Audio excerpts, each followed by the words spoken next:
एक बार फिर से आपका स्वागत है। आशा करता हूँ आप सभी अच्छे होंगे। तो दोस्तों AIIMS BSc nursing and paramedical 2022 session के लिए एम्स के द्वारा आपका एक लेटेस्ट नोटिफिकेशन जारी किया गया है। ये लेटेस्ट नोटिफिकेशन आपका जो डेट एक्सटेंड कर दी गई एप्लीकेशन फॉर्म फिल करने की, लेकिन इसमें एक केस दिया गया है। कौन से कैंडिडेट इसके लिए अप्लाई कर सकते हैं, सारी जानकारी आपको इस वीडियो में मिलेगी। वीडियो को शुरू से अंत तक जरूर देखिए। अगर आप हमारे चैनल पे नए हैं, चैनल को सब्सक्राइब करिए, बेल आइकन को दबाइए, इससे आने वाले सभी वीडियोस की नोटिफिकेशन आपको मिल सके। तो दोस्तों यहाँ पे एम्स की ऑफिशियल वेबसाइट पे आप देख सकते हैं, यहाँ पे आपको बीएससी कोर्सेज जिसमें आपकी यूजी कोर्सेज हैं, बीएससी नर्सिंग, पैरामेडिकल और पोस्ट बेसिक बीएससी नर्सिंग की आपकी डेट है वो एक्सटेंड कर दी गई है। साथ ही एमएससी कोर्सेज जो पीजी कोर्सेज हैं उनकी डेट भी आपकी एक्सटेंड कर दी गई है। तो डेट कब तक के लिए एक्सटेंड की गई है, साथ ही कौन से कैंडिडेट इसके लिए अप्लाई कर सकते हैं। और दोस्तों आपके एम्स 2022 से रिलेटेड अगर कोई भी डाउट हो, कोई भी इशू है, तो मैंने ऑलरेडी प्लेलिस्ट बना रखी है जिसमें आपके सारे डाउट क्लियर करके, तो एम्स 2022 की प्लेलिस्ट में सारे वीडियोज़ अवेलेबल करवा रखे हैं। उन वीडियोज़ की मदद से आप अपने जो भी डाउट है वो वहाँ से क्लियर कर सकते हैं। तो दोस्तों यहाँ पे आप देख सकते हैं ये नोटिफिकेशन है वो आपका जारी कर दिया गया है, जिसमें आपका बीएससी नर्सिंग, पैरामेडिकल और पोस्ट बेसिक दोनों की जो लास्ट डेट थी, अब तीनों की पोस्ट बेसिक के साथ में 27 मई 2022 थी जो फाइनल रजिस्ट्रेशन की डेट थी। इस डेट तक आप अपना आरयूसी जनरेट कर सकते थे और अपनी जो फाइनल रजिस्ट्रेशन की प्रोसेस है जिसमें आपकी फ़ीस वगैरह सिटी एग्जामिनेशन सिटी आप चूज़ कर सकते थे। और बेसिक रजिस्ट्रेशन की अगर बात की जाए तो आपकी 14 मई 2022 तक की आपकी डेट दी गई थी। अब यहाँ पे जो नोटिफिकेशन में दिया गया है वो आपका यहाँ पे ये दिया गया है कि जो डेट है वो तो आपकी एक्सटेंड कर दी गई है। जो 30 मई 2022 को 5 बजे तक आप फॉर्म फिल कर सकते हैं फाइनल रजिस्ट्रेशन की प्रोसेस। जो इसमें न्यू आरयूसी जनरेशन है वो आप नहीं कर सकते क्योंकि उसकी डेट 27 मई 2022 तक की ही दी गई है। तो जिन कैंडिडेट ने बेसिक रजिस्ट्रेशन ऑलरेडी कर रखा है, जिनका एक्सेप्टेड है और जिन्होंने आरयूसी कोड जनरेट कर रखा है, ये दोनों चीज़ें जिन कैंडिडेट के पास में है 2022 सेशन का आरयूसी कोड जनरेट होना चाहिए। ऐसा नहीं कि आपने प्रीवियस ईयर का कर रखा है, 2022 का आपको आपके पास में आरयूसी कोड जनरेट होना चाहिए और बेसिक रजिस्ट्रेशन आपका एक्सेप्ट होना चाहिए। तो वो कैंडिडेट अब अपना फाइनल रजिस्ट्रेशन की प्रोसेस है वो कंप्लीट कर सकते हैं। तो उनके लिए ये आपकी 30 मई 2022 तक की डेट है वो एक्सटेंड कर दी गई है। तो जो कैंडिडेट पहले बेसिक रजिस्ट्रेशन कंप्लीट कर चुके हैं और आरयूसी जनरेट कर चुके हैं तो उनके लिए एक अंतिम मौका है। और जिन कैंडिडेट ने अपनी फ़ीस पे की है और उनका कन्फर्म नहीं हुआ है तो उनके लिए भी एक अच्छा ये सुनहरा मौका है, जो अपनी सिटी चॉइस वगैरह और बाकी की जो फाइनल रजिस्ट्रेशन की प्रोसेस है वो आप कंप्लीट कर सकते हैं। तो दोस्तों ये अभी तक की एक लेटेस्ट अपडेट जारी की गई है। और अगर फाइनल रजिस्ट्रेशन का स्टेटस अपडेट होने की बात की जाए तो पहले आपकी 2 जून की आपकी यहाँ पे डेट दी गई थी, लेकिन अभी ये 3 जून कर दी गई है। केवल यही चेंजेस किया गया है। तो 3 जून से आप अपना फाइनल रजिस्ट्रेशन का स्टेटस है वो चेक कर सकते हैं कि आपका एक्सेप्ट हुआ है या रिजेक्ट हुआ है। बाकी का शेड्यूल है एजीटीजी ही रहा है, उससे रिलेटेड कोई भी नोटिफिकेशन आपका जारी नहीं किया गया। अब दोस्तों ऑलमोस्ट आपके पास में 20 डेज का समय बचा है।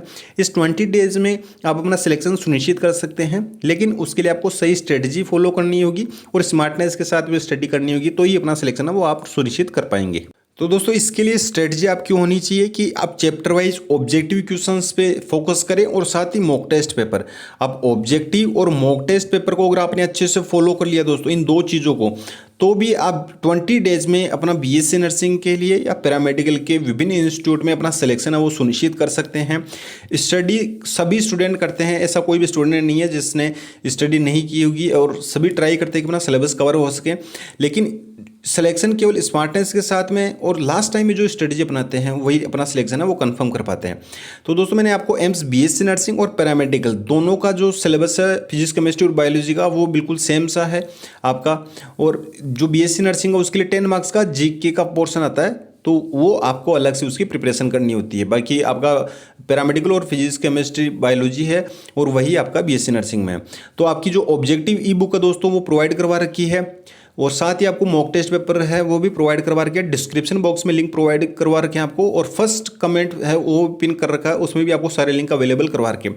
वैसे आपको सारा स्टडी मटेरियल आपको दे रखा है, लेकिन मैं रिकमेंड करना चाहूँगा कि ऑब्जेक्टिव ई बुक को फॉलो करें और मॉक टेस्ट पेपर को, ये आपके लिए मील का पत्थर साबित होगा।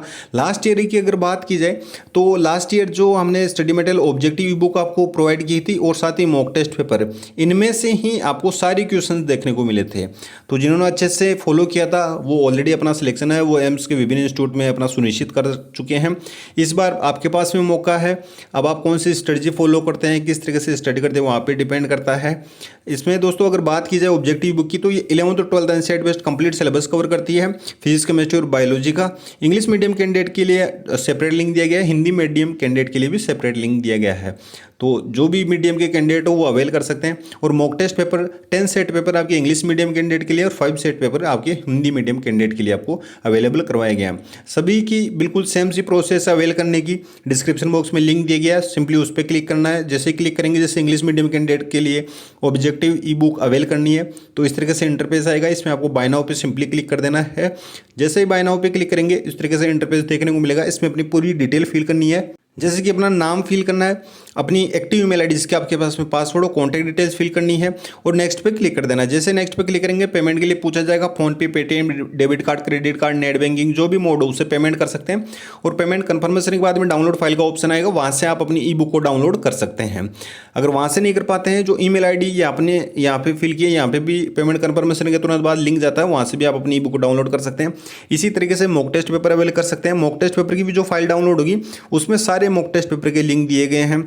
जो भी आपको मॉक टेस्ट पेपर देना हो उसके लिंक को कॉपी करना है और आपका जो ब्राउजर चाहे क्रोम, मोजिला कुछ भी यूज में ले रहे हो उसकी यूआरएल बार में आपको पेस्ट करना है।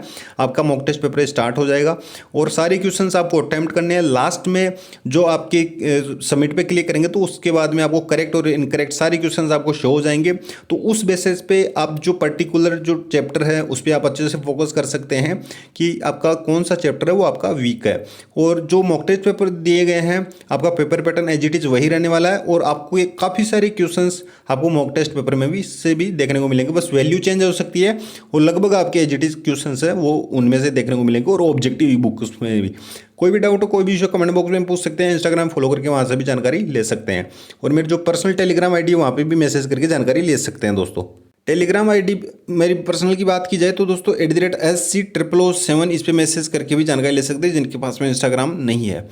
तो दोस्तों फिलहाल के लिए ये अपडेट थी और अच्छे से आप स्टडी कीजिए, आपके पास में एक अच्छा सुनहरा मौका है। आप 1 साल फिर वेट करना रहेगा। प्रीवियस ईयर जिन कैंडिडेट ने अच्छे से जो गाइडेंस फॉलो की थी वो ऑलरेडी सिलेक्शन ले चुके हैं और कुछ ऐसे स्टूडेंट थे जो ओवर स्मार्टनेस के चक्कर में अपना 1 साल है वो पहले से ही ख़राब कर चुके हैं। तो आप उस श्रेणी में ना आए और अपनी स्टडी पे फोकस करके जो भी चीज़ें हैं सिलेबस है उसको कवर करने की कोशिश करें। तो मिलते हैं नेक्स्ट वीडियो में नेक्स्ट अपडेट के साथ में। धन्यवाद। जय हिंद, जय भारत।